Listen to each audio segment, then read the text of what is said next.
All right, troops, welcome back to the Action Elite. We've been gone a while because we've all been falling apart with various but I'm feeling better now. And just shout out to John Jerva. Hope you're feeling better soon as well, because the crew's been falling down. But me and J-Man are here, and we just wanted to get back on track. So how you doing, Jay? You're okay? I'm doing good. How are you? I am good, thank you. So we're going all the way back to 1985 tonight, and I don't know about you, but I was alive then. And we're going to be going back to the canon classics, the King Solomon's Mines, and then Allan Quatermain and the Lost City of Gold. But which is the better movie? I think we all can know that, but we'll discuss it anyway, and that'll be part of the fun. Right. So, could not be reached for further comment. Good evening, gentlemen. Good evening. How's it going? Thanks for popping in. Welcome to the party, pal. So King Solomon's Mine is sort of a cheap ripoff of Indiana Jones, even like rips off scenes from it, like him hanging from the train, being dragged along by the rope. Yep. And you've got Jessie, played by Sharon Stone, wrapped in a rug rather than a basket this time around, just because it's so different. And then, of course, you've even got John Rhys Davies, who's Sala in Indiana Jones. But in this one, he is a villain called Dogati. Yes. And once again, Nazis, because where would you be without Nazis as villains in these movies?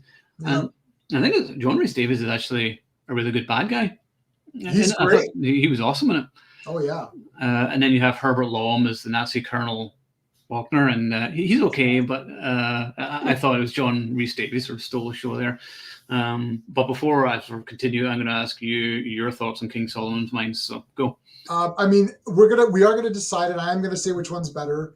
I'm not gonna cop out, but like both these movies are genius to me. But King Solomon's Mines, it's sort of an unbelievable movie.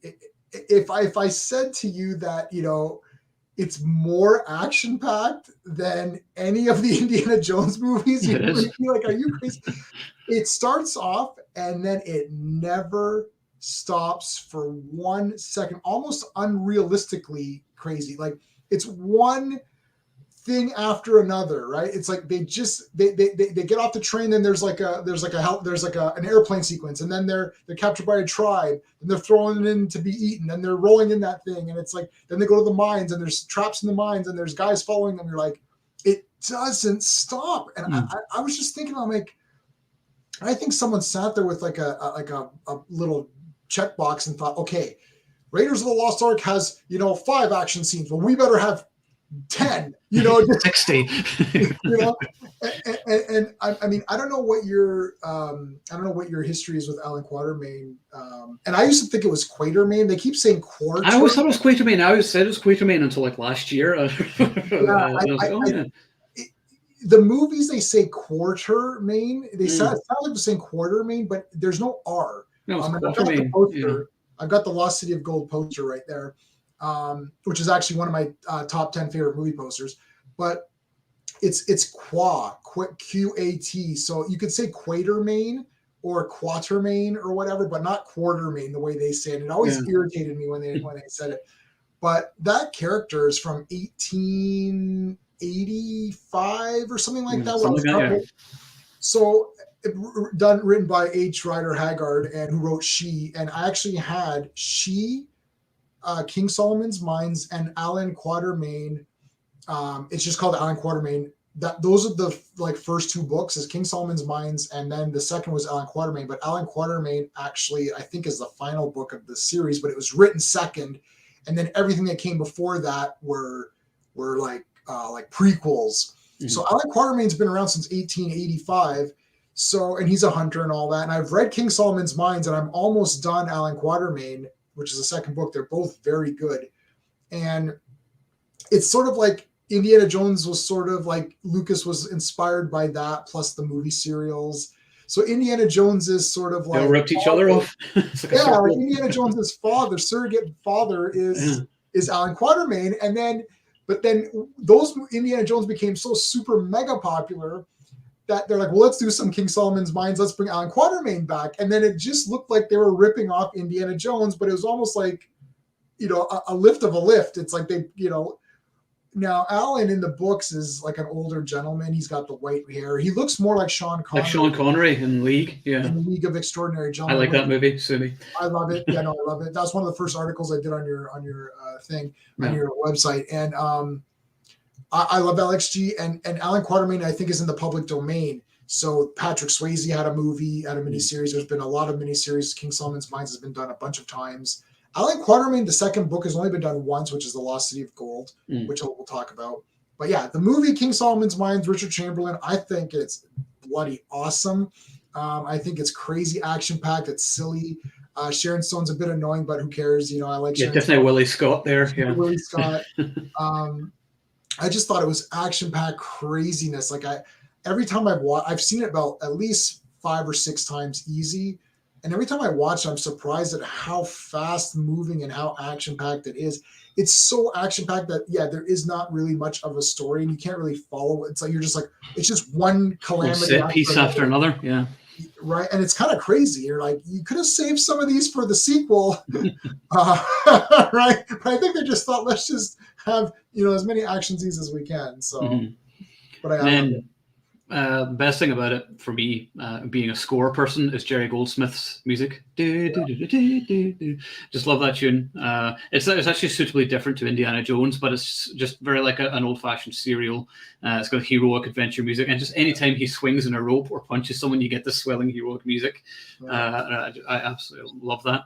I mean, is it a product of the time? Yeah. I mean, you say this all the time, and it's always a very good point where you have to judge a movie for the time it was released, because there are some slurs said in the movie, which I'm not going to repeat here because we'll get cancelled. But if you said them now, we would be banned. I mean, if you were watching, you're like, oh wow, they really said that? Okay. But, like I said, it's from back in the day, and really, who's going to be offended by a movie like this? I mean, it's harmless fun, and it's just the adventure genre is like probably my favorite subgenre of the action genre. I love adventure movies. Like, love Indiana Jones. Pretty much like Indiana Jones and James Bond are my 2 favorite movie characters of all time. Yeah, I agree. Yeah. I think it's about time we had a new Quatermain movie. I would love to see some new adventures of him. I know for sure Chris Hemsworth was talking about being in it. He might be all right. That'd be interesting. Yeah, I'll probably check it out. Although I see that Asylum did a Quatermain movie. Oh, crap. I did not know that. I'm going to look that up. Quatermass. Yeah, so it's Quatermass, not Quatermass. Yeah, Quatermass was the British show, I think, right? Yeah. That's right. So you've read the books. So how closely is the movie to the original book? I mean, King Solomon's Mines is kind of a masterpiece, but I read it ages ago. I have to reread it. This movie is not like the King Solomon's Mines. The movie is not the book. Firstly, Quatermain really he's the narrator of these adventures, but he has guys who are with him, and it's these 2 other gentlemen that are with him, and it's the 3 of them that go on these adventures. There's no woman, there's no female in any, at least not in right now in Allan Quatermain. They just met the 2 princesses in the book. And the one guy likes the one princess or whatever. So he's not really even the main guy almost. It's almost like it's part of it's a threesome. It's 2 guys in Quatermain. And they actually, when we get to Lost City of Gold, I'll talk about it. But King Solomon's Mines, I don't remember everything that happened, but it was definitely not this movie at all. There's no romance. It's literally them traveling and just meeting up with different tribes and trying to get to the mines. And, they get to the mines and all that stuff, and they all survive and come out. And it's just like, it's just literally just this adventure. It's a good book. I just haven't read it in so long that I don't remember the comparisons, but I'm for sure when I was reading the book, because I saw the movie first, I'm like, yeah, this ain't that movie. Allan Quatermain, Lost City of Gold, when we get to it, there's some similarities, but it's not the book. Like, look, this was basically an Indiana Jones kind of ripoff. They used Allan Quatermain. He's not even young in the books. He's in King Solomon's Mines. He's an older guy. It's like, this is like it's like basically his second last adventure, and in the second book, which is Allan Quatermain, he loses his son. It starts off with his son being dead. Oh, that's pretty dark. And then he's just like, I've got nothing else to do. So he's like, yeah, let's go find this. It's not a lost city of gold. They're looking for this lost tribe.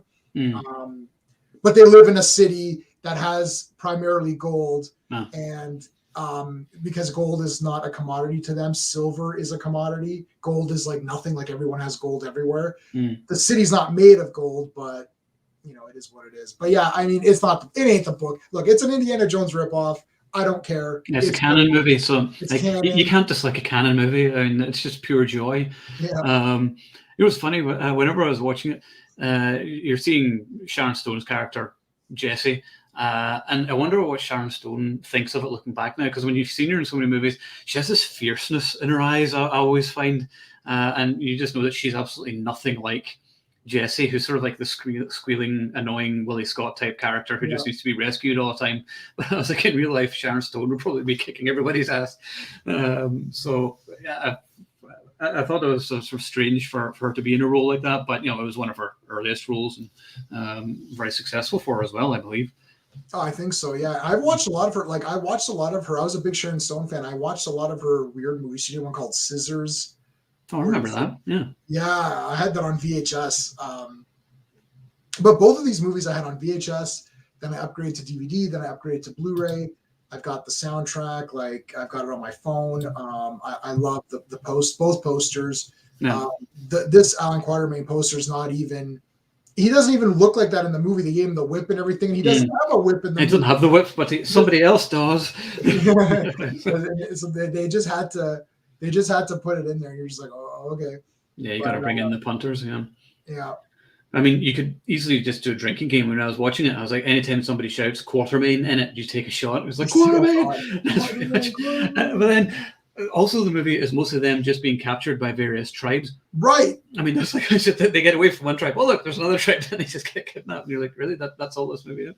Yeah, it's one calamity after another. Like it could never sustain that in real life. You'd be like, look, he'd be like dead by the, like, he'd be so tired. Like Raiders of the Lost Ark is a more serious approach. There's a big action scene, then there's some plot, then there's some character development. You know what I mean? But Canon was like, look, we're not going to go for that. We're going for pure action. Like, as a kid, and I think Sean was saying that. So that's Sean. Everybody knows. Decepticon is Sean from our channels. And I never thought that, oh, this is the inferior. Like, to me, it was like Indiana Jones, Quatermain, like all of these things were all equally good, right? Like, it's later on when you look back as an adult, you say, well, Raiders is obviously a much better film that has more emotion and you're invested in the characters more. But as a kid, I'm just like, well, hell, they're all going on adventure. Like, even the Ewok adventures, you know, I was like, oh shit, the Ewoks are going on an adventure. This is cool. Like Willow, like it was like, you know, Willow, Allan Quatermain, you know, Raiders, Temple, like all these movies were all equally awesome to me. I never thought, oh, is this one better than the other? I just thought they're all cool, right? Like anytime you're going on an adventure, I'm like, I'm with you. Yeah. And to be honest, I'd watched the Ewok movies before the sequel trilogy, but that's just me. Oh, yeah, of course. Because the Ewok movies are awesome. Yeah, and also at least they were written with the beginning, middle, and end in mind. Always helps. There is that. Yeah. So, by the way, Sean, I sent you an invite. I don't know if you checked your emails or if you just don't want to, which is fine. I don't think Sean has seen these in like since he was a kid. I think we're talking about it briefly.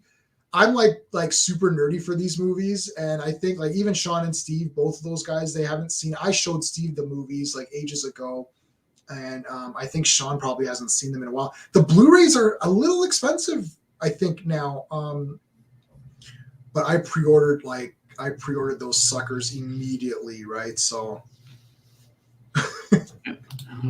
Yeah, right. I haven't watched them for a while, but they're on Disney Plus now, so I'm gonna have to give them a watch, and I'll do a little piece on them at some point. What was I going to say about this? Well, I love the tribe where they don't like the way the world is, so they hang upside down. Yes. And I just thought, what a cool idea! Is that in the book or is that from the movie? No, that I don't think that was in the book. I don't remember that happening in the book.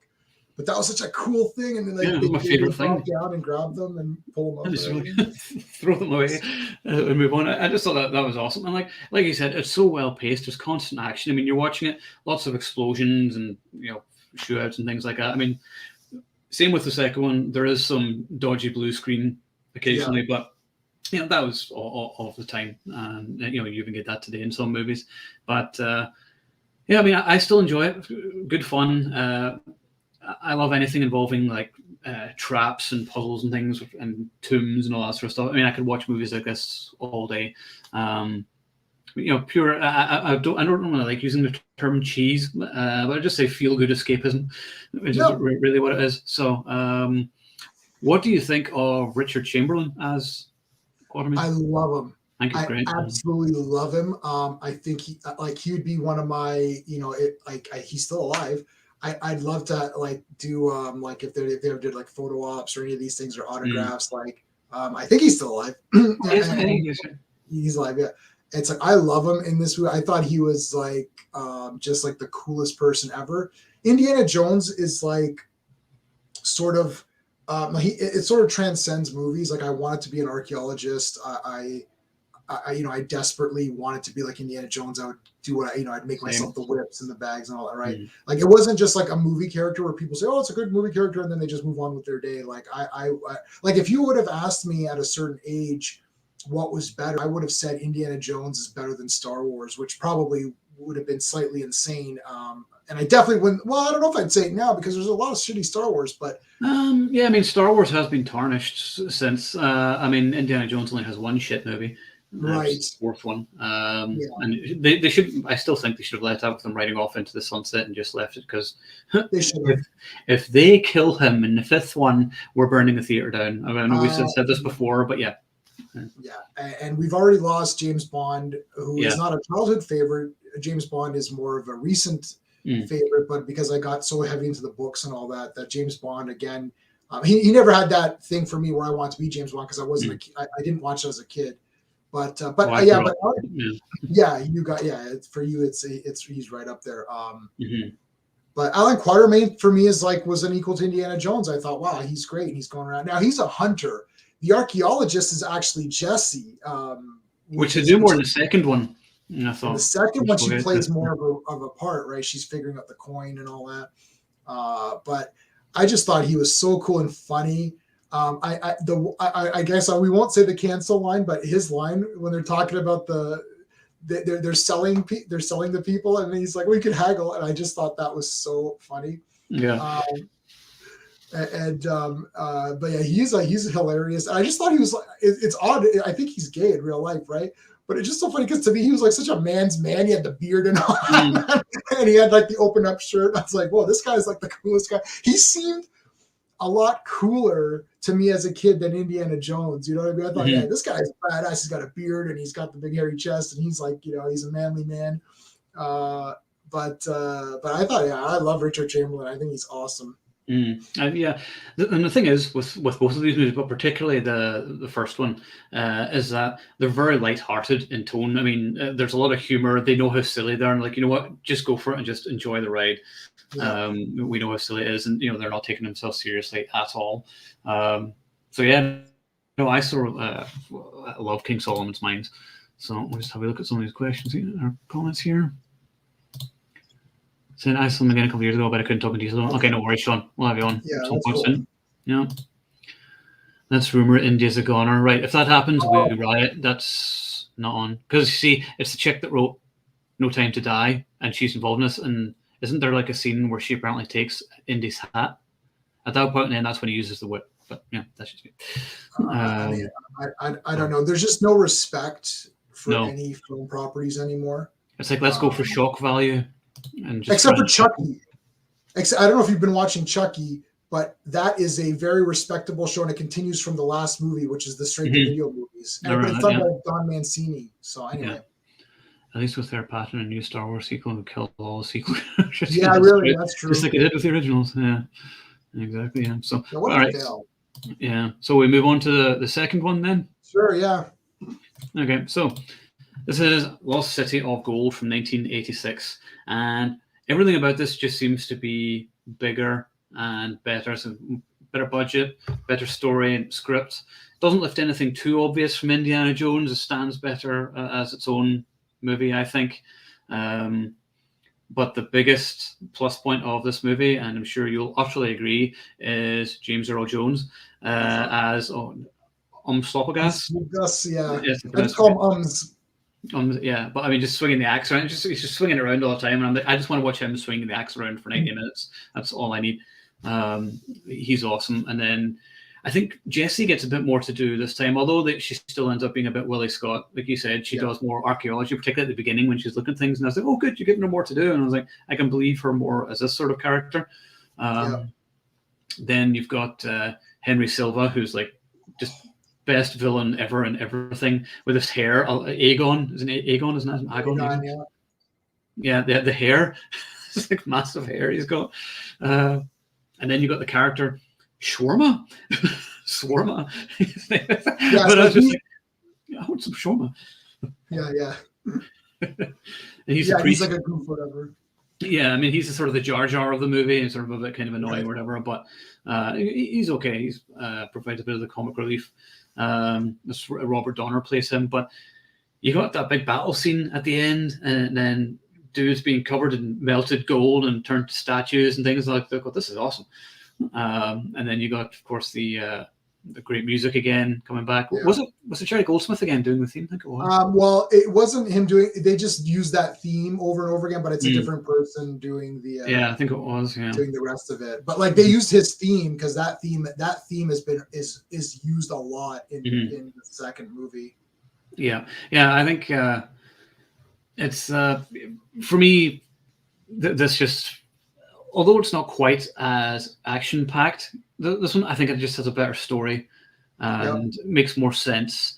And you've got the whole him searching for his brother, which is kind of like the book, even though his son died. Yeah. But I like that idea where it's got that family connection where it adds to it. And then I love one of my favorite scenes of the movie is when the ground opens up, whenever Shawarma is trying to take the gold thing and they're falling down and the winds are coming and everything. I just thought that was a very sort of Indiana Jones type set piece, and I absolutely loved it. Awesome. So over to you, your thoughts on it. So I love this movie, of course. So it's so funny that you said all that, Owen, because this one is a lot closer to the book, whereas King Solomon's Mines is not the book. King Solomon's Mines, the movie was Let's Beat Indiana Jones. This was an adaptation. So the differences so far. Oh, and the one of the queens is Elvira. That was Cassandra Peterson. What? The Blackbeard Queen. That was Elvira. Yeah. That's Elvira. Oh my God! I didn't recognize the name. Yeah. So in the book, okay, so there's no Jessie. Remember, she's a new character, or at least in the. I didn't read all the books. There's like 15 books or something, but I read. I'm on the second one. So it's Quatermain and his two buddies. And the shawarma guy is actually a Frenchman. So they swapped him to like this Indian guy. I don't know why. But Plug Gus is there. And he's like, big, pumped up, African guy. He's got the axe. That's from the book.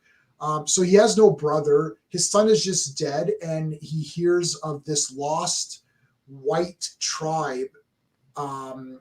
So it's just like super pale, like not like you and I are white guys. Like we're talking like white, like almost albino looking, like an albino tribe. So they're going to find this tribe, and the caves are all in there. Like all of those plot points are there. Like and now the ground opening up, that didn't happen. But when they get to the City of Gold, that Aegon is a character. He's there. The two princesses are there. So a lot of that stuff is from the book. So it's actually adapted more. But and what happens is the trade-off is that you lose all the action bits, right? Like there's a lot of like action in the beginning, and then it slows down because now they're just hanging out, in the Lost City of Gold. And that's why I'm at the book. They're there now. They're just hanging out, like they're having dinner and talking to people. So we know that Aegon, and I know Aegon is already. Like in the book, they killed a couple of rhinos. Like Allan Quatermain is like, he's a hunter.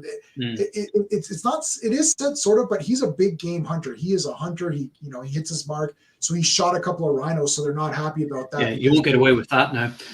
Oh yeah. You can't really make these books are 1800 and whatever, right? So like not world. Yeah. So, but yeah, this movie. So my thing with this movie is that I love the poster. And when I was a kid, I was like 14 or something. I went to Croatia, and they had this movie playing in a Croatian theater, and I was like, oh my God, because they for some reason like this, I never saw this in the theater here, and I had seen the movie on VHS 100 times by this point, And my grandparents and I were in Croatia. There was a Croatian theater with this poster. I thought, oh my God, I gotta see this. I was like, can we go see it? And he's like, didn't you see this movie like 100 times? My grandfather was like, yeah, you've seen this already. I was like, no, I haven't seen it. Let's go see it. And he's like, no, you've seen it. I know you saw it. You watched it.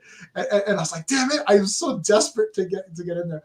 Mm-hmm. And then my friend Jason from my childhood friend, who's still my friend now, he had said that he liked this movie better than Indiana Jones. And I remember his cousin tore him because he was older. So we were like young, and he was like, I don't know, 6 or 7 years older than us. So we're like 15 and he's like 20 something.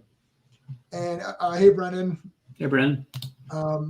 So literally, dude, okay. His cousin tore him to shreds. He's like, what? Allan Quatermain is not better than Indiana Jones. You're crazy. It was like this like 20-minute, like, you're an idiot and all that. I'm thinking, I like Allan Quatermain. I'm like, yeah, he's not better than Indiana Jones. Look, the Indiana Jones movies are like basically flawless. Yeah. At least the first two, and the third one's really good too. So you got, and then there's the fourth.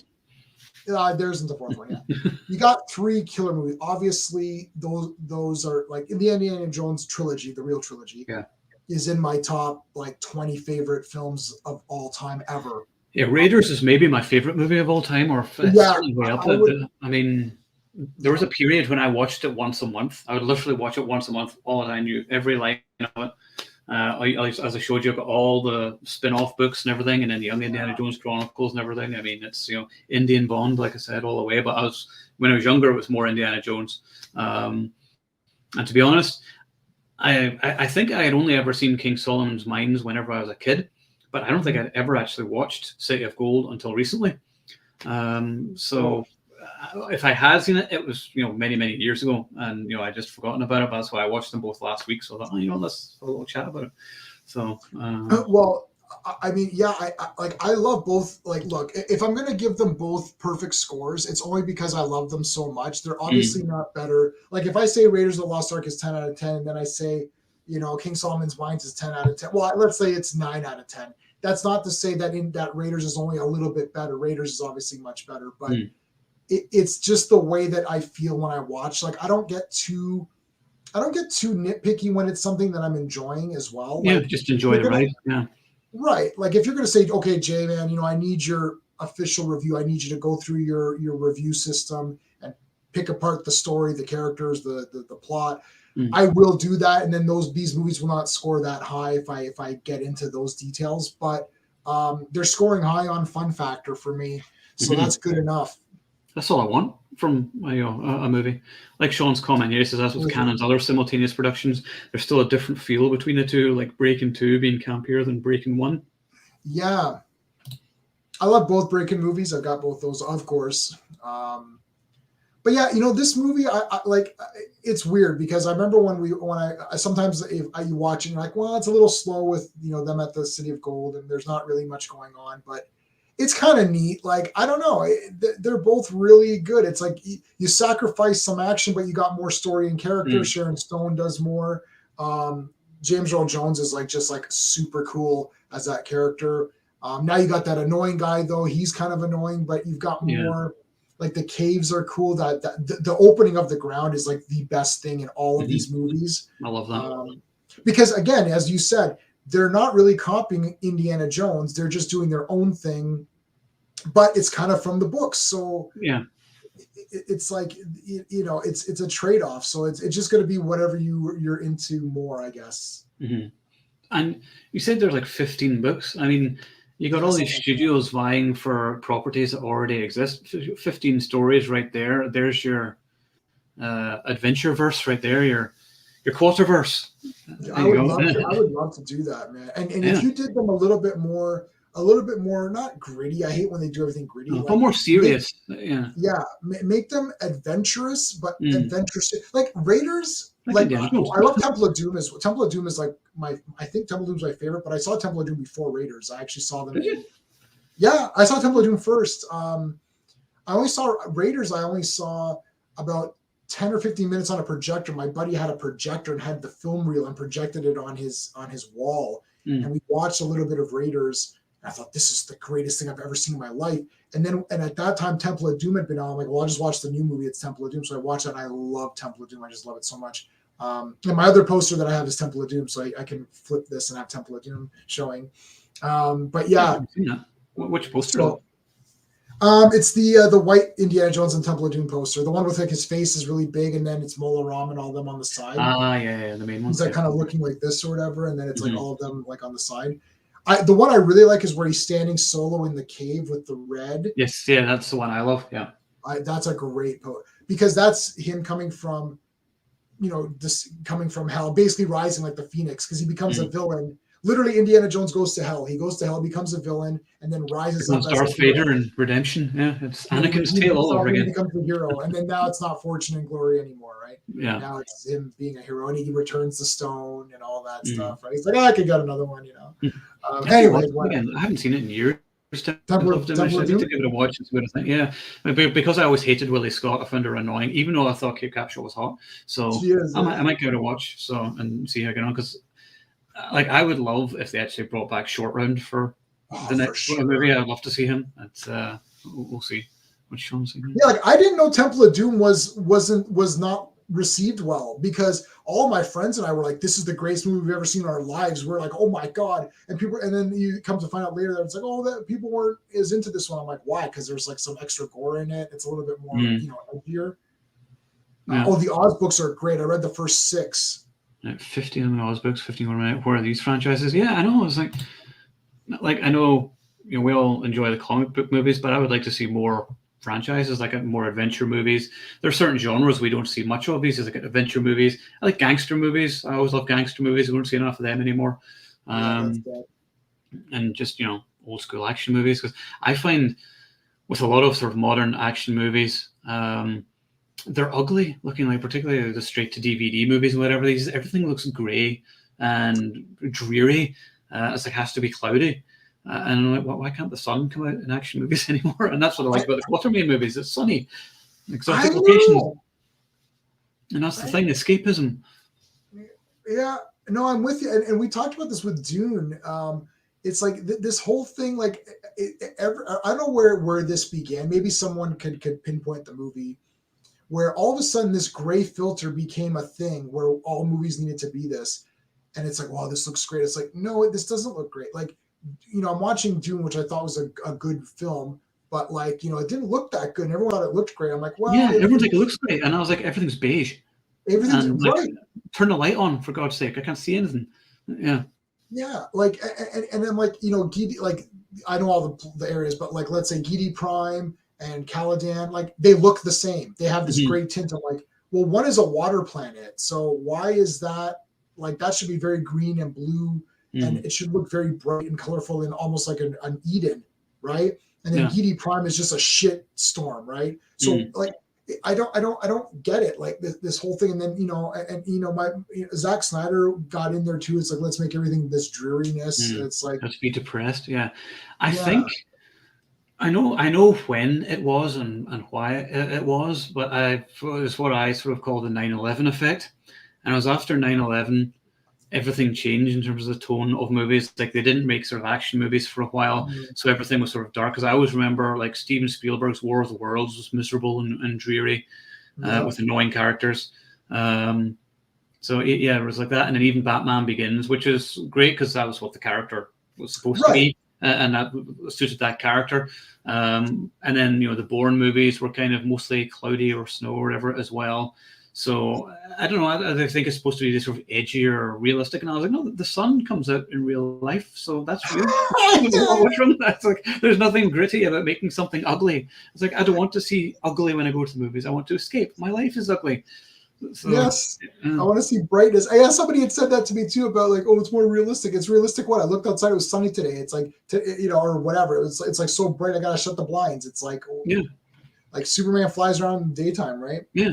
My favorite Warner Brothers music adaptation by Jeff Wayne. I love that. Oh my god, I love it. I have it on my phone. Yeah, I absolutely love that. My friend has the LP of that, and he's got it framed. Oh well, it's really nice. We used to have it somewhere. I don't know where it is. But I got it on iTunes, and I've got the concert. If you need the concert, I can loan it to you. If they ever did like a concert like downtown or whatever, I'd totally go. I would totally go. Well, Liam Neeson did one. Really? Yeah, I've got that one as well. So Liam Neeson, so they updated it, and they did Liam Neeson instead of I just blanked on the guy's name. Damn it. Richard Burton, was he the first? I can't remember his name. Could not be reached. Will let me know who the first guy was. I totally I could check my phone. I suppose. Yeah. But yeah, but yeah. So they've got two versions. They did a new version of that as well. But that'd be awesome. Yes, it is Richard Burton. So yeah, it is Richard Burton. Yeah. Okay, I thought so. Yeah. Yeah, I love. Yeah. Sean says Dune and Eternals were praised for their visuals. Look dull and dreary to me. Now, me and Ed are going to go see Eternals tomorrow night. We haven't seen it yet because the trailers just look boring. And I was like, there isn't anything in that makes me want to see it. It's boring. But now I've heard the score and I like the music to it. And I was like, okay, well, I'm a music score guy. So I was like, you know what? I'm going to go see it now because I like the music and I just want to go out. And it's funny whenever people are like, oh, Dune is a masterpiece. It's a film of the decade. And I was like, if you think it's a masterpiece, you need to watch more movies because it's a good movie. I watched the first time at home. I was like, watched it on the big screen, liked it a lot more. And even now, like I like the music score. Hans Zimmer's score has been growing on me as well, which I hated the first time. But it's one of these things that just sort of grows on you. So I think I will grow to actually love Dune over the years. Is it a masterpiece? No, it's not a masterpiece. A masterpiece makes you feel something. I didn't feel anything watching it. Like I didn't care about any of the characters at all. They stripped a lot of it away. But Dune is political intrigue amongst the warring houses. It's really Game of Thrones, where you need to have these characters. You need to really hate Baron Harkonnen. You need to really get into like Paul or whoever you're getting into. It's like it doesn't work the way that they're trying to make it work. That's the problem. I think even Denis Villeneuve knows that though. Where he said, he has to get sort of the boring part out of the way first. He doesn't want to have more action, and the second one actually, get into the grit of it. So I think he had the hard job because there is so much going on in the story to try and just get it to work as a movie. I wonder if it maybe would have worked as like a TV series instead. Which I think so. Children of Dune, didn't they? Yeah. So they did Dune and Children of Dune. And Children of Dune used Dune Messiah and because Children of Dune is the third book. Yeah. But Dune Messiah is the second book. It's super short. It's like a third of the other books or whatever. Yeah. I haven't read them, but I'm going to. It's got me wanting to read them. So, I will do that. They're hard to read, but you know what, man? I read the first 4 and they're damn awesome. I really like the 4th book a lot. Some people are not as into it, but it's crazy. It's awesome. Fun is a rarity in movies these days. That is for sure. Do you know the movie which I actually did find fun, and it was a Netflix film, was Red Notice? It was exactly what you expected it to be. Exactly. It's like Ryan Reynolds and Dwayne Johnson being Ryan Reynolds and Dwayne Johnson because it's the same and everything. But you know what? It was fun. It was kind of adventure-y. You had Gal Gadot looking perfect. So I was like, you know what? I enjoyed it, and it felt sort of like an old school spy adventure caper. And I enjoyed it for exactly what it was. It didn't need to do anything special. So I find the new Dune really stripped down. Yes. Dune checks off boxes from the book, leaves out others, doesn't tell a story, just hits posts from the book. So, anyway, kind of going off on tangent here onto Dune and everything else. We're catching up on stuff because we haven't chatted for so long because I've been offline for the past 2 months, not doing much. So these filmmakers need to face that TV series are equal to movie quality now and better at telling these long form. Yeah, absolutely. Yeah, for sure. Like The Mandalorian is the best Star Wars content since the original trilogy. Because they actually have story and characters. But anyway, so back to Quatermain. So you said you had a ton of stories. So I kind of gave you a few. So that was the Allan Quatermain is better than Indiana Jones. And then we had this big, huge, long argument over it. My grandfather, like me trying to convince my grandfather that I hadn't seen the movie, and he knows I saw it. So it's like I have just like a lot of history with that. When I bought the books, I got the trilogy. It came with She, which was a very, which was like H. Rider Haggard's most popular book, I think.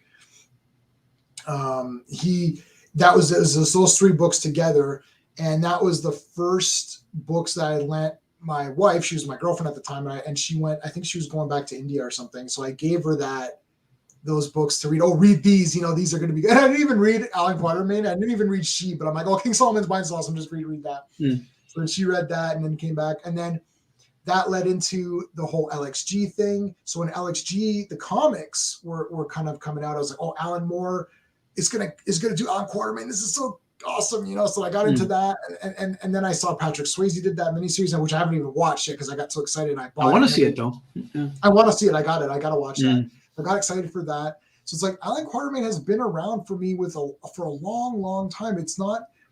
See, a lot of people, they're like, oh, this is just a ripoff. Like I was trying to explain this last night. I streamed last night and I was trying to explain this to people. People were asking me like, what is this? I was like, tomorrow I'm doing this Allan Quatermain thing. Well, what's that about? So I have to explain it to them. And it sucks that you have to explain it to them, right? And I know, it's like, how do you not know what this is? Yeah. Right. And like they should be used instead of looking to reinvent things or change characters around, or they keep beating these dead horses. It's like, why don't you look for something new? But you know what? If you did Allan Quatermain and did it proper and did it and get a serious filmmaker who wanted to do adventure, you'd get something really amazing. The problem with what happened with Indiana Jones, and there's a video on this, and we can even discuss it one time if you want, like, do you recast Indiana Jones? Because the thing is, if you don't, there's a time limit to Harrison Ford. And I was always in the camp of, no, you shouldn't recast him, but he should have been like James Bond, like the original idea that Lucas had was that it was going to be like a James Bond thing. Like he'd come back every couple of years and do another Indiana Jones movie. And actually Harrison Ford would have just been like, I'm done. He would have done 4 or 5 movies and the next guy would have been Indiana Jones and taken over. And Allan Quatermain kind of did that, because you have everybody always coming in as a new Quatermain, different ages and whatever. Like Sean Connery plays them. Sean Connery actually plays them more like what the books would have been had they been doing it. Like he's an older guy, and he looks. If you look up Allan Quatermain, like the book or whatever character, and then you look at Sean Connery, it's like Sean Connery's perfect for that guy. Like, I thought he would be. Yeah, he's Sean Connery. He's always perfect. Sean Connery's awesome. Yeah. But no, like. So again, it's like Allan Quatermain has had all of these different iterations, different actors coming in, and the Sean Connery Quatermain has nothing to do with the Richard Chamberlain. Like he's not the same attitude and all that. It's a more serious version. But then people weren't as into LXG for whatever reasons. They were never going to make that the comic because he's addicted to opium and stuff in the comic, and you're like, well, I don't really want. I don't know if that would bring the kids in. Yeah, I mean, the problem is. It was around like in the 1800s or whatever, so it's trying to get modern audiences into it, which is kind of the John Carter effect, where people are like, who? And like where people think, oh, John Carter's just a rip-off of Star Wars or whatever else. Like, no, he was around years ago, and he was the influencer. But everyone ripped off. Edgar Rice Burroughs is like in the top 5 most ripped-off people of all time. That's the thing, yeah. It's like everything, every sci-fi thing. It's like there's like a few guys. There's like Alex Raymond. There's like we got to get the top 5 people who've been ripped off more than he's number 1. Yeah, it's like fucking Edgar Rice Burroughs is up there. Like J.K. Rowling stole so much from that guy. Nobody. Yeah. Sorry, was he? Patrick Swayze on Prime. Oh, it's on Prime. Yeah, nice. So it's on Prime. So I'm gonna give that a watch. Yeah. Yeah, I own it anyways, but I'll watch it off of Prime then. Yeah, Doc Savage. Wasn't The Rock supposed to do a Doc Savage movie years ago? I remember even talking about it for a while. Great. I've got a Doc Savage statue, like a big, huge one. It's about like this. It's only like a foot and a bit tall, right over here. I love Doc Savage. Yeah. It's a shame because there's some great characters, which like Quatermain or Doc Savage, the Scarlet Pimpernel, and they're just sort of forgotten because it's not modern, then they're kind of just sort of forgotten about. And if they're looking to mine things, then go back to some of these old characters. Like I actually really liked John Carter the movie. I thought it was I loved it. Yeah, it was great. Yeah. I actually have a Sumi article in drafts which I wrote like 2 or 3 years ago, which I totally forgot to post until about 30 seconds ago. But because I remember before seeing it, I was like, oh, I don't know about this movie so much. But then I've got down there, I've got the full complete Marvel comic collection of it. Oh, it's going for like $70, and it was like the movie didn't quite capture the character that way, because like he really liked battle in the comic, and that was the thing. He liked being a warrior. but they always have to be sort of reluctant in the movies for whatever reason.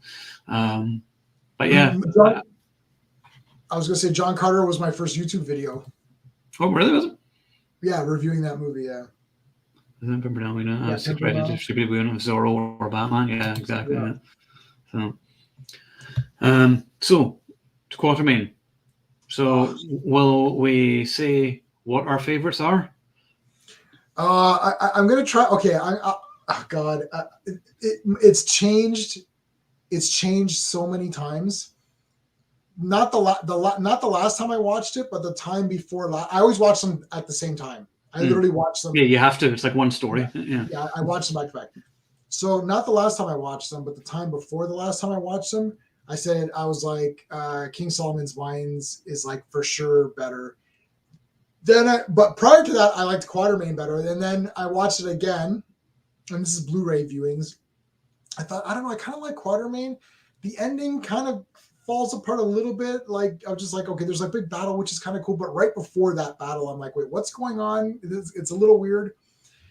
I don't know. I think Allan Quatermain is probably the better as a film, but like King Solomon's Mines is just like for action. I think if you're gonna watch an action movie, King Solomon's Mines is so outrageous that it's worth watching just for it's pure canon, just for the pure canonness of it.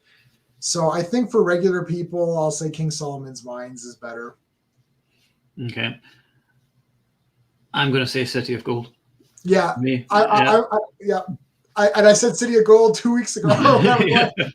But I mean, both are awesome movies, but I prefer City of Gold because I prefer the story better. I love the ground opening up scene, and the fact that it wasn't such a blatant rip off of Indiana Jones. Okay, I'm changing my mind. I'm changing it. I'm changing it to City of Gold. No changes.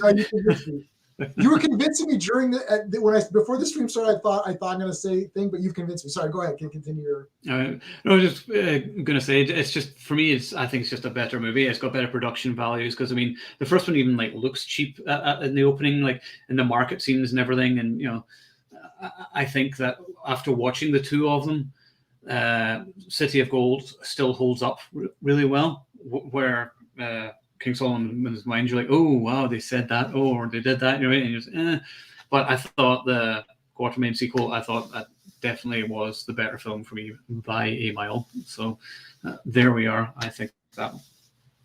Yeah, I mean, I know. I say I love City of Gold. I watched so much as a kid because I had that on VHS. Yeah, the poster. And I got the poster. Now this poster is newer. I always wanted this poster my whole life. Steve was able to find it for me at the movie poster warehouse, so it was great for him to get me that. I'm going to get the King Solomon's Mines poster as well because I do like that movie as well. You should, yeah. But I mean, like I watched City of Gold so many times, and then I'd only seen King Solomon's Mines like once or twice as a kid. So this movie was the one that I always saw. So I think when I watched it on DVD, I was like, oh my God, like this is so cool, so action packed and all that. And then I would watch. I'm like, no, I like City of Gold better. And then I watched it so I showed it to Steve on Blu-ray, both movies back to back.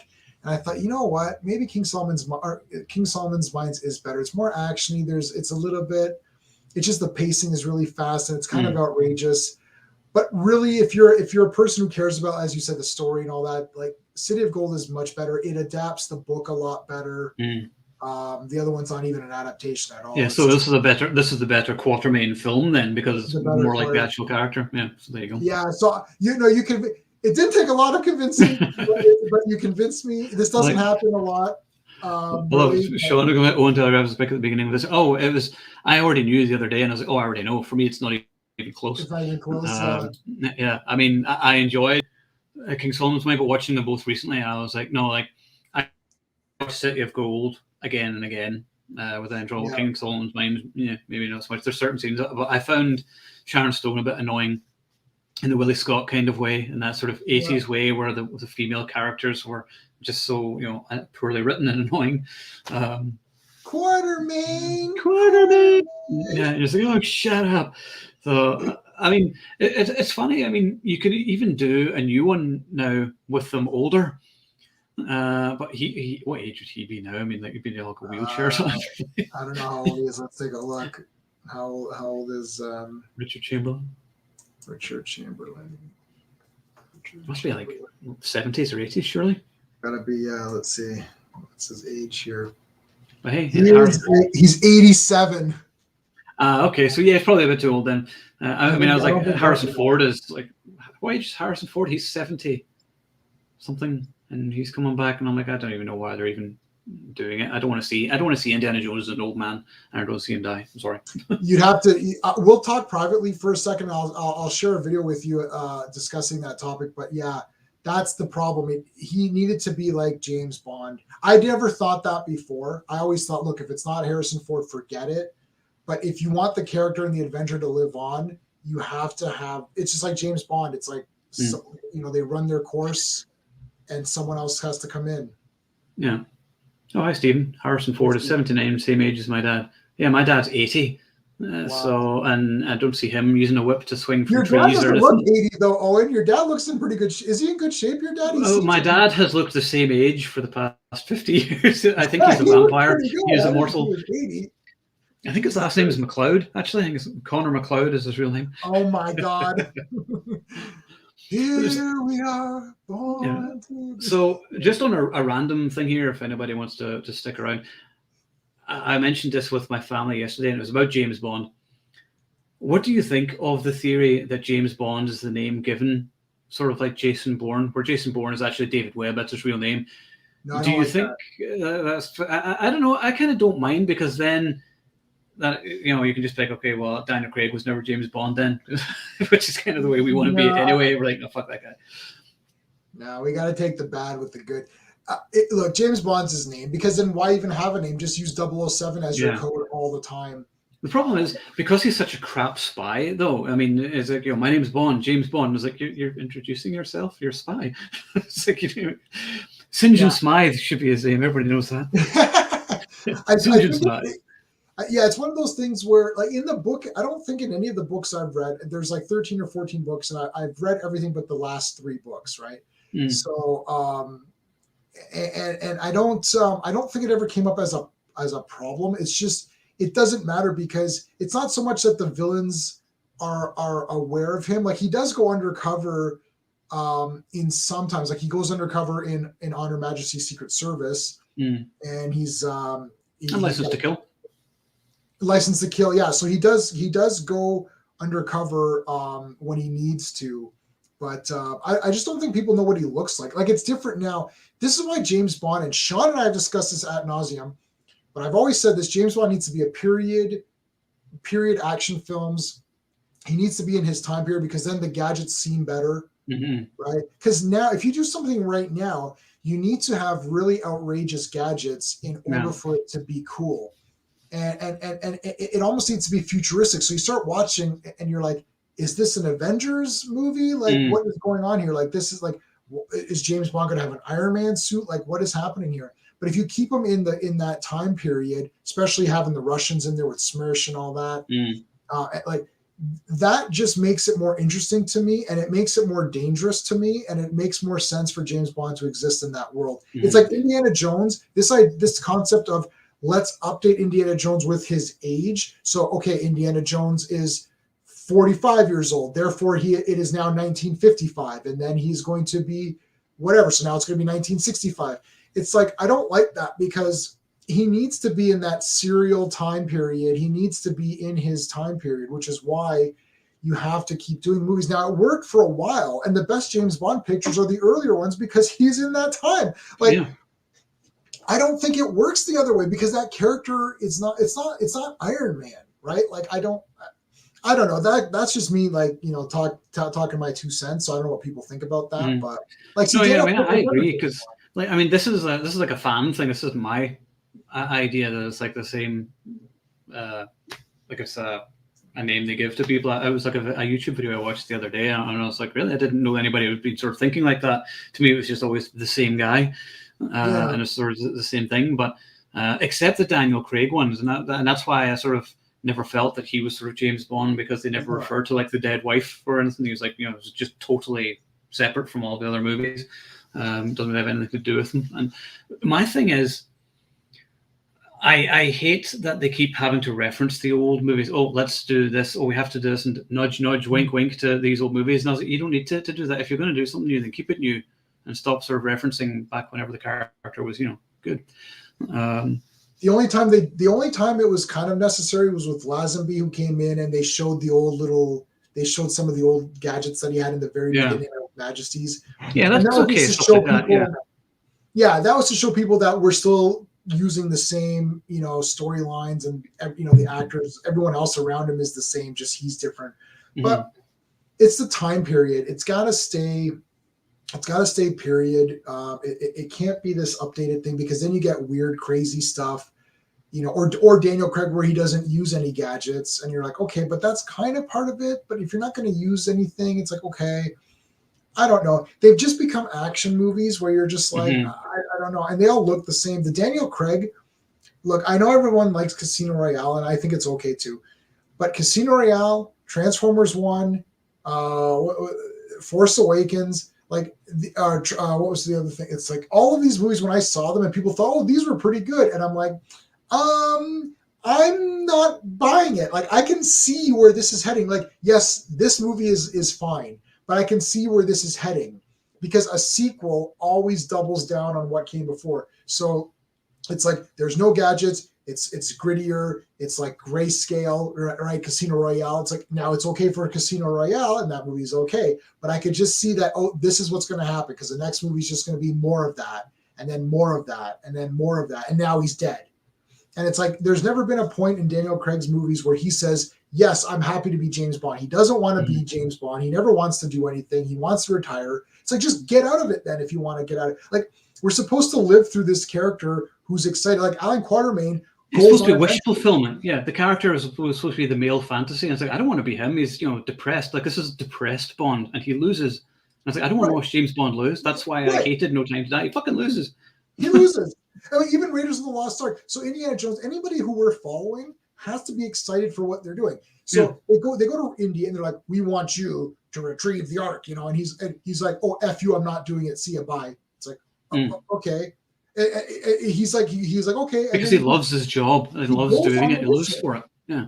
Yeah. I don't, this James Bond idea of he doesn't want to be there, or he's depressed. It's like, well, then why am I watching this character? Like, I just don't care. I want to see, especially if it's James Bond, you're not telling, the spy who came in from the cold, or some other spy movie where it's a different thing. It's like, this is James Bond. Franchises are built on the character that you're excited for. We're excited to see Chucky. We're excited to see Michael Myers. If Michael Myers, think about this. Let's say Michael Myers is like, yeah, I'm not going to kill anybody in this movie. Ooh, it's different. It's a bold move. It's he becomes a babysitter in this one.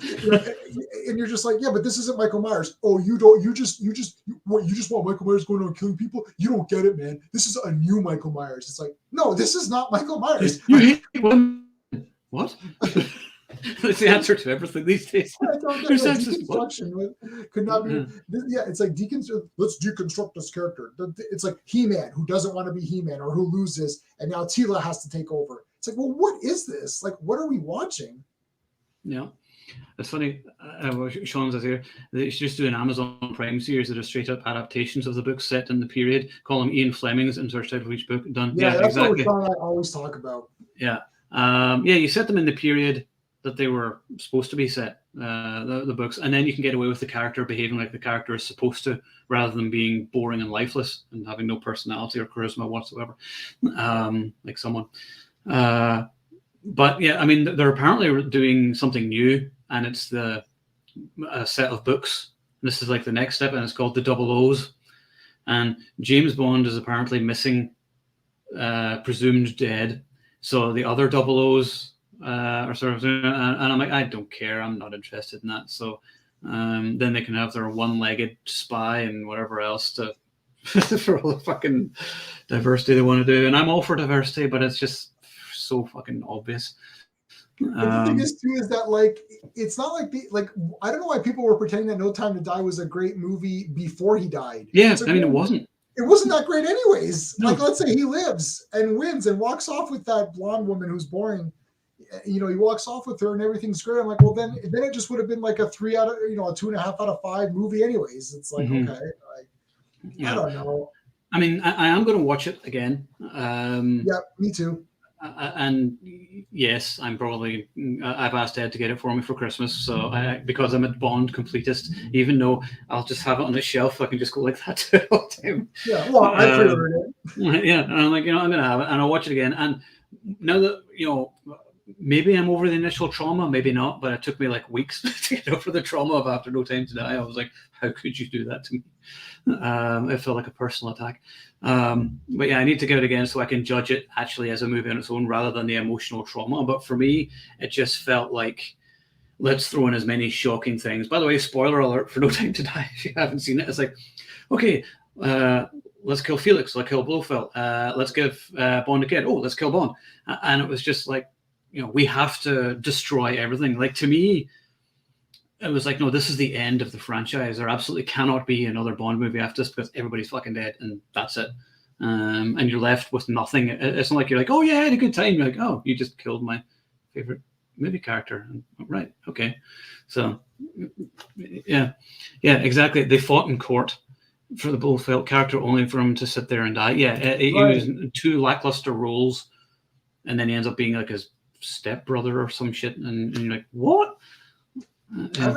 I've had several. My mom saw No Time to Die in the theater, and we never discussed movies, and we never discussed this movie. She didn't know that he died in it at all. She texted me. She's like, "What the hell?" She's like, "Is he really dead? He's dead? Like, this movie was not very good." I'm thinking, yeah, my mom, who doesn't care about anything, she's saying it's not good. And then I had another girl, a coworker of mine. She's a bit young. She's like, let's say, I don't know, she's probably like 5-6 years younger than us. She texted me. No, I never talked to her about movies or we're all working from home or whatever. She texted me. She's like, that new James Bond movie was trash. I'm like, yeah. So it's Thank you. Yeah, it's like, I don't want to say normies because I'm not making fun of my mom or this girl. No, but I know what you mean.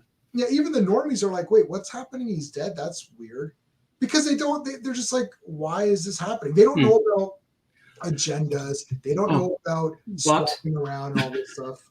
And this is the cheapest thing in it. James Bond will return. He's fucking dead. You killed him. How's he gonna? What is a clone? Oh, he wasn't really dead. He wasn't really eviscerated in an explosion. Like, what if he's a cyborg? Would you accept if he was a? Yeah, with a red Terminator type eye. Yeah. $6 million man, the $6 million spy. There you go. Yeah. He died of cooties. Cooties, yeah. You should have done circle. New appreciation. Yes, everyone. So this has turned into a James Bond discussion, but I feel this is a catharsis for me, so just let me do it. Craig's Bond gives me new appreciation for Brosnan. Everyone is dumping all over the Pierce Brosnan movies all of a sudden as if they're bad. I will watch them on repeat before I'll watch a Daniel Craig movie again. Sure. Because there's personality in them and it's not ashamed to be a James Bond movie. That's always the thing. It's like the Daniel Craig movies were ashamed to be James Bond movies. We're like, we can't really do that anymore. But that's because of the Austin Powers movies. If we said before, the Austin Powers sort of turned Bond into a parody, so it was hard to do that. And you're like, okay, I get that.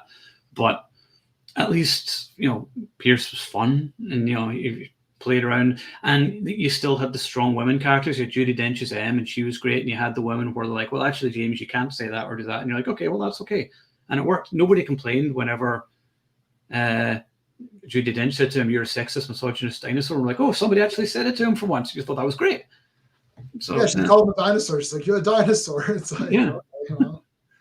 When I was thinking, the other double O's are there to die. That's it. Yeah, I mean, that's the thing. And he's going to come back at the end. Oh, yeah, he didn't really blow up. So, even if he didn't, this is this theory that the next movie is going to fix everything. It's like, or this theory that the last 10 minutes was good or whatever. Like, yeah, but I had to watch the first 2 hours. Yeah, I'm bored for the first hour. Yeah, I'm on Instagram for the first hour. Yeah. Die Another Day. I like Die Another Day. It's fun. The only thing I don't like about Die Another Day is the CG, but apart from that, it's a fun movie and it's just ridiculously fun. And you got Halle Berry in it. I mean, that was a spin-off I would have watched. Jinx. Remember when that was going to happen and it didn't? Yeah, live action James Bond Jr. Maybe that's what they could do next. Sounds like I'm joking though. I know you maybe could. Yeah, why would he be a junior? I never understood that. Why would they hire a kid? Junior. Yeah, Junior. Yeah, Sean Connery is that. I'll watch old ladies playing bingo before watching it. I'll go 9 hours now, but Tomorrow Never Dies is my least favorite overall. See, I like all of them. See, I love Tomorrow Never Dies. Everyone loves to dump on it, but I thought it's very much, although it's all the time, I love the idea of the media mogul manipulating the media. I thought that was a really cool idea, and I liked Elliot Carver as the villain, Jonathan Pryce. I just like him. There's no news. Michelle Yeoh. Like bad news. I just love that line. And he has a great violent bad guy. It's kind of like a John Woo movie, because you got Michelle Yeoh and then you got the double gunplay in slow motion, and then him being thrown in some propellers at the end is like, hell yes. That was awesome. The World's Not Enough has the best music score of any James Bond film. There, I've said it. The music is awesome. Love the speedboat chase at the beginning. GoldenEye has the worst score of any James Bond movie, but it's still one of the best Bond movies. Yeah. Oh, I have The World Is Not Enough poster. That's Poster's that, great, and I've got I think I have the official poster for that. I've got On Her Majesty's, but that's a reprint. There's a book, I think I've talked to you about this before, and it's written by Roger Moore. It's Bond on Bond. It's a big, massive thing. Have you got it? Yeah. No, I don't have that. Oh, that's what Eb's asked me what I wanted for Christmas. I want that. Yeah, Bond on Bond. Yeah, I know that book. Yeah. So I can use that to beat the Blu-ray of No Time to Die with. Yes, The World's Not Enough has the best opening sequence. I agree. That speedboat chase through London is fantastic. I love that scene. So, I will not watch the next one in the theatre. The people behind Bond have lost the point. Yeah, I don't trust them to make Bond on brand with the cool new ideas. So I'm done. Yeah, I get that. Well, I'll believe it when I see it. If they make a new Bond film, to me, it really did feel like the end. I mean, it was like, James Bond will return, and I was like, well, then why did you try so hard to destroy absolutely everything? So yeah, this is the people that want to make money off of the name James Bond, but don't want to deliver on the promise of what James Bond is. This is why I fight with people all the time, dude. You don't like I fight all the time with people on all these movies, and they don't get it. If you're calling it Allan Quatermain and the Lost City of Gold, that is the title of your movie. So. And I'm looking at the poster. That means I want to see that guy in that movie adventuring. I want to see him fight those guys. I want there to be a Lost City of Gold, right? I don't want to go in there and be like, well, there's not a Lost City of Gold. That's stupid. It's just going to be something else. It's like, okay, why'd you call it that? It's like, you're promising me. You're calling it James Bond. You're promising me James Bond, but you're not giving me what James Bond stands for. It's like Sean and I say this all the time for this stuff. It's like, James Bond is the brand. You're not giving me the brand, but you want me to go see it because it's a James Bond movie. So you want me to spend my money on James Bond, but you don't want to give me what James Bond is. So yeah. I don't like, it's like, so Owen, you're going to go to the Keg, right? And you order a steak, and then they just give you chicken, and you're going to be like, well, I ordered a steak. Who cares, Owen? It's meat. It's good. You don't like our chicken? It's like, it's good. It's like, I know. It's good, but I came to a steakhouse. I want what I ordered. Right, this is what I ordered. But it doesn't matter. Why are you being weird? It's good. The chicken's fine. Why don't you like it? It's like, no, I want what I ordered. Like, this has nothing to do with, is this good? It's not James Bond. I don't care if it's a good. People might say, well, it's not James Bond, but it's a good movie. I know, but it's James Bond. It's supposed to be James. It's supposed to be James Bond and a good movie. And that's the thing. Yeah, and I want to be entertained by the end of it. I don't want to feel sad. I mean.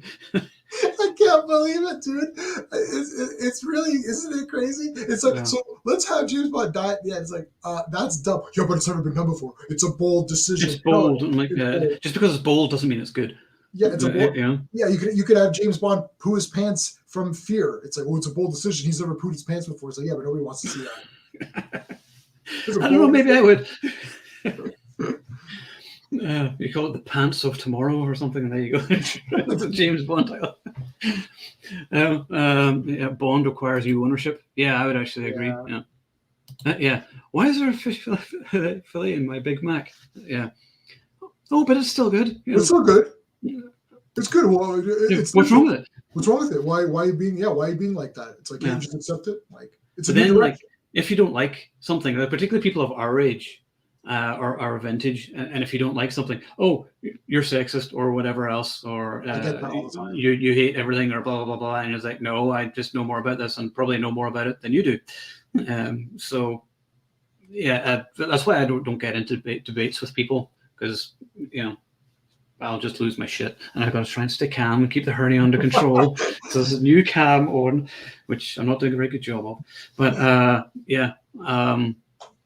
Well, you can win arguments. You know how I win arguments when they say, "Oh, you don't like," I've been in arguments with He-Man. It's like, okay, I have right behind me. I have every He-Man DVD and Blu-ray, and I have almost every vintage figure, and I have almost every classics figure, and almost every 2000X figure. I have hardcover books on He-Man. I have like toys. I have the little kid books. I have the VHS tapes of I have VHS tapes of official release He-Man stuff.